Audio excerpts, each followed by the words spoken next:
Hello, and welcome to slide 4. I'm going to talk a little bit about the government regulation of the theater in England, which was pretty interesting during the English Renaissance. There was a lot of regulation over theaters. Um, when Queen Elizabeth took the crown in 1558, she actually gained control over the activity of theater, which was kind of mostly beneficial to theater because the royal court had always been more favorable to professional actors than the local governments were. At the time, there was a lot of chaos involved with who ran the theater troops and how these theater troops were run, because many of them were run illegally without any kind of close supervision, which is what the government of England wanted. They wanted there to be closer supervision over these theater companies, and there wasn't at the time. A lot of the theater troops fanned the flames of religious controversy, which didn't bode well at the time. And a lot of them were running illegally and claiming that they had patronage from the government when they did not.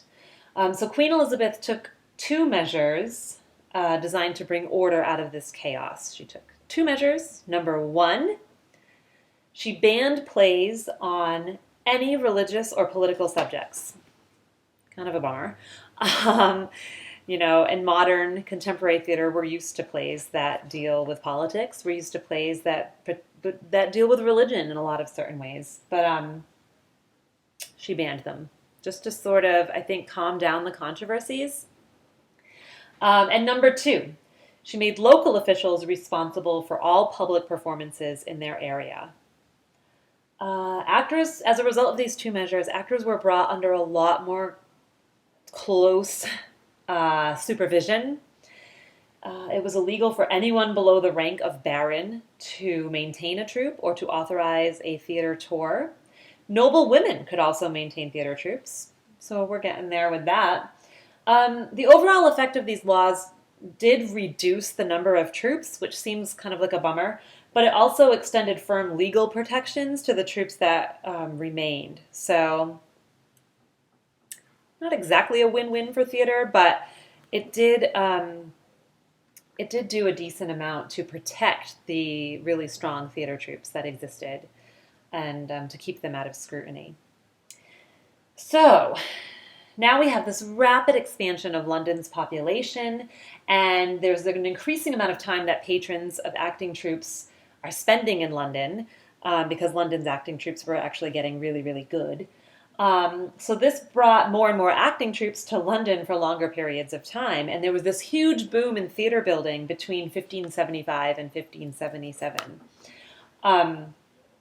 So, as with any boom in theater at this time period, the religious critics of theater reacted very heavily to this and very harshly to this. They didn't want theater to be booming.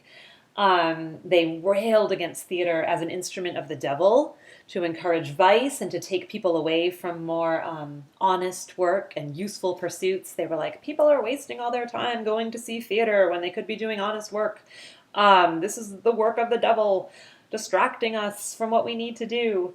And then there was this, of course, other side of people who supported theater. And this man, Sir Philip Sidney, wrote a piece called The Defense of Poetry, in which he argued that all literature, including drama, including theater, was the most effective instrument for teaching morality and for actually moving people into virtuous action. So he was going on this whole, theater can be educational about morality track. So this was the first major statement of the neoclassical ideal in England, and it exerted a very strong influence on England's next generation of writers, including Shakespeare.